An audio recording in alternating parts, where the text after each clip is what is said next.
Hi everybody, thank you so much for tuning back into my channel. Today we're going to be talking about the 1958 Chevrolet air conditioning system. Behind me is our 1958 Nomad. It was the first year of the four-door Nomad station wagon. Back then, the 1958 Chevrolet sold brand new for right around $2,800 depending on the model that you chose. And if you decided to add factory air conditioning into your car, according to the Accessory installation price guide, it was roughly about $450. So almost a quarter of the cost of the car to add factory air conditioning. It was one of the most expensive accessories in 1958. So today we're going to be going over all of the components to a 1958 air conditioning system and the different variations in some of the parts. Okay, down below is pretty much everything you would need in order to install factory air conditioning in your 58 Chevy. I also refer to the accessory installation guide, which gives you a step-by-step instructions on how to install the accessory, plus it gives you an overview of everything that you would need when you're looking to buy a 58 Chevy air conditioning system or any other type of accessory. I always refer to the accessory installation manual to make sure that I'm getting every single part that I need of that accessory. The first components that I'm going to be talking about today are the chrome vents. There's 3 chrome vents that sit on the dash. There's the 2 outside vents. They are left hand and right hand. They are specific to the 58 Chevrolet only. And as you can see, they also have these little clips here. When you get these vents, you want to make sure that they have these clips. That way you can still mount them to the dash. These are the center vents. I brought 2 center vents out because I've noticed 2 different variations, one with black paint and one completely chromed. They both are correct in the 58 Chevrolet. 59 also used the same center vent, but they also used the chrome. They only used the chrome vent, not the one with the black paint in it. The next piece I'd like to talk about is the air conditioning compressor. It is an A5 compressor. The model number is 5911160. All the GM makes in 1958 used an A5 compressor, but what makes this 1958 Chevrolet only is the pulley, the brackets that sit on the compressor, and the valves on the back. The valves on the back are usually missing off of these compressors, so finding a complete compressor with the valves is very difficult to do. And depending on the motor size that you had 3 different options to the brackets. You had 283 brackets, 348 4-barrel brackets, and these brackets used the same brackets that are sitting in the front and back of the compressor. You had a third variation, which was the tri-power brackets that had a pulley on there for the tension for the belt, and you had its own separate rear bracket as well.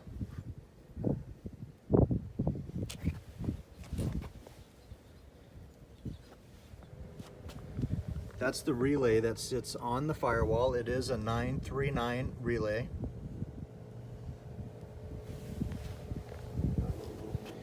And moving down to some of the components that sit inside the car, we have the piece that sits on the kick panel.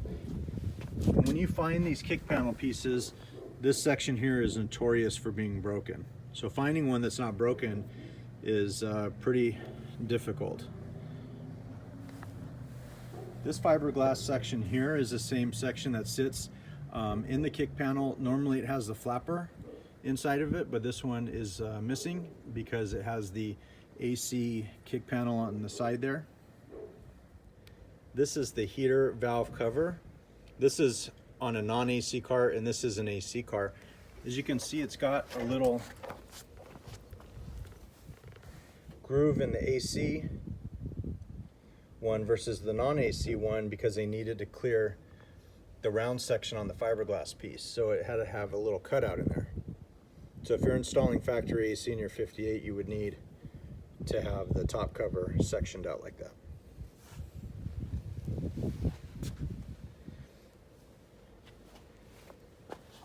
This is the heater box. What's special about this is this fiberglass unit that sits over the cover on a non-AC car. You do have the center fiberglass piece that connects to the chrome vent. You have the slider switch here in the center that goes up and down. It sits right onto the heater box like that. There's a special hole right here that would bolt up to that. And what's always missing on these are these little grates here at the bottom. These are in great shape. I see a lot of them missing when I find these fiberglass pieces, so finding them intact is again very difficult to do.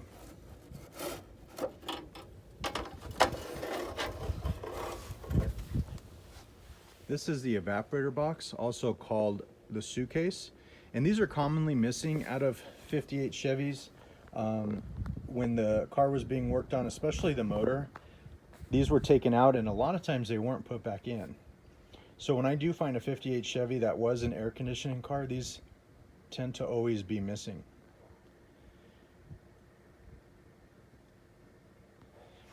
And when you find these suitcases, what are typically missing off of them are these mounting brackets here. That mounts on the inner fender, and this mounting bracket here that mounts to the fender itself.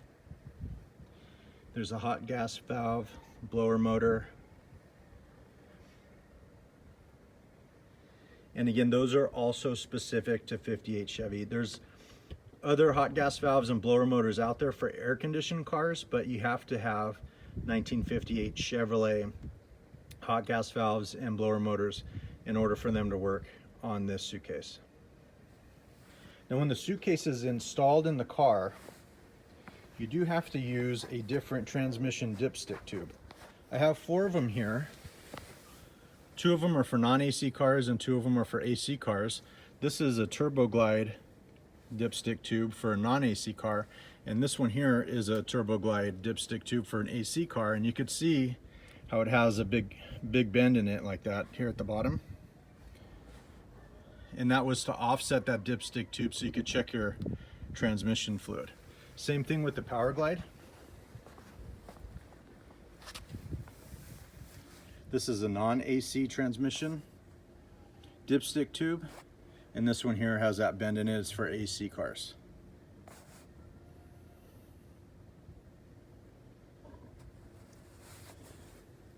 Now, back in the engine compartment, if you're running AC on your 58, you do have to have the double pulley for the water pump and for the crankcase.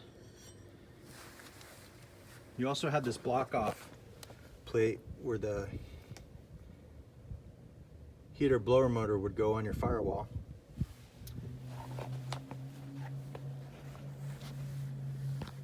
This screen here sits on the radiator support, and these braces here sit underneath your hood. So you install these underneath the hood with the rubber seal, and it would force the air to go through this vent here and into the evaporator box here with the cloth hose. Now I'd like to talk about the fan options that were available on 58 Chevys with AC. You either had a standard 5-blade fan or a 5-blade fan with a clutch. And there's the clutch there. Now, depending on which manual you're looking at, this is the accessory installation manual. Here's a standard 5-blade fan without a spacer, and here's the 5-blade fan with a spacer. And in the assembly manual, you had the fan with the clutch. So again, this is the standard 5-blade fan that they show in the accessory installation manual, and this is the 5-blade fan with a clutch in the assembly manual. This is a starburst clutch, only used on 58 and 59 Chevys with factory AC. It does have a spacer on the back, and they typically leaked oil in the back, so they were often replaced. So finding an original is very difficult to do. That's what the back looks like, and the front there. The Cool Pack AC units in 58 and 59 also used the same starburst fan clutch.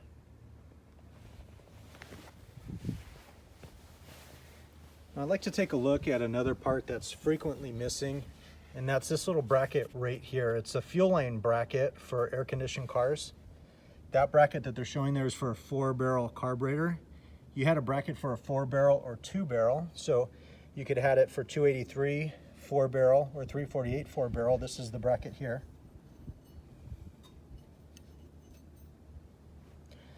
And this is a 283 2-barrel bracket. As far as I know, they did not offer the bracket on the 348 tri-powers. Now, depending on the fan option you had, again, you could have had a standard 5-blade fan without the spacer, or with the spacer, or with the fan clutch, and the fan clutch had the spacer on it.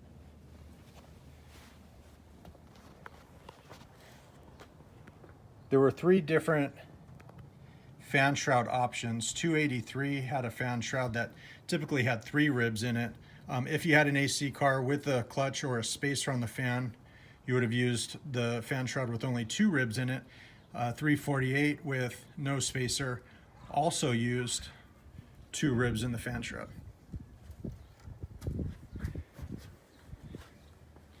If you had a 348 with a spacer on the fan or the fan clutch, you had a shroud with only 1 rib in it.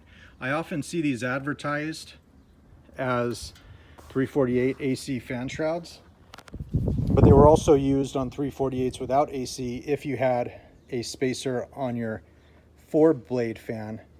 But all the AC cars with clutches and spacers on the 5-blade fan also came with the shroud with 1 rib on the side. And the last component here is the condenser dryer unit.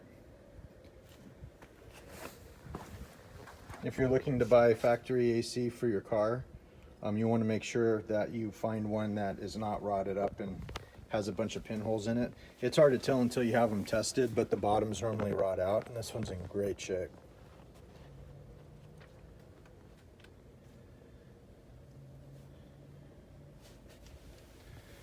I'm going to go over the components one more time, and then I'm going to show you the AC system installed in our 1958 Chevy Nomad.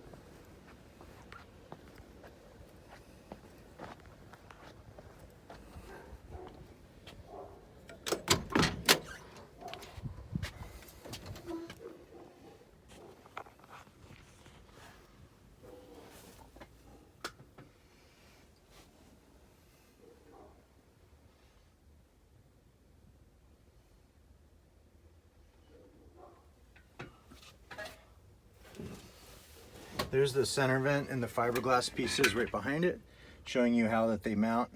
There's the kick panel piece, the heater control switch cover that has the cutout in it, so it doesn't hit the fiberglass piece that sits on the kick panel here.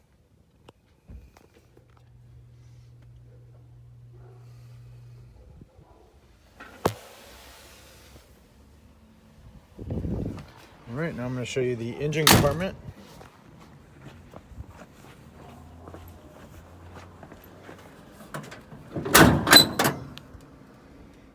Here's the condenser dryer unit, sits right in front of the radiator. There's that screen that I mentioned. I still need to hook up the hoses. I did have to pull everything out because I had to change the fuel pump on this not too long ago. So I'm still in the process of putting everything back in. There's a compressor with the tri-power brackets installed. The evaporator box. And on the evaporator box, they are dated. I forgot to talk about that earlier in the video. There's where it's mounted to the fender. Special cover in the back there. And that's where the relay sits on the firewall. And there's one other thing I wanted to talk about with the 1958 tri-power setup. The air cleaner is different for an AC car. The air cleaner is offset to the right a little bit to clear the compressor. As you can see, the compressor is super close to the air cleaner there. So they did offset it to clear that compressor.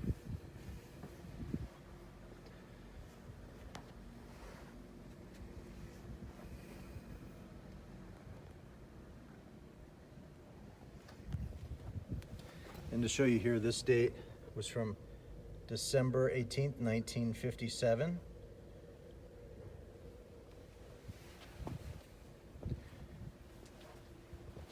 And the date on this box was March 26, 1958.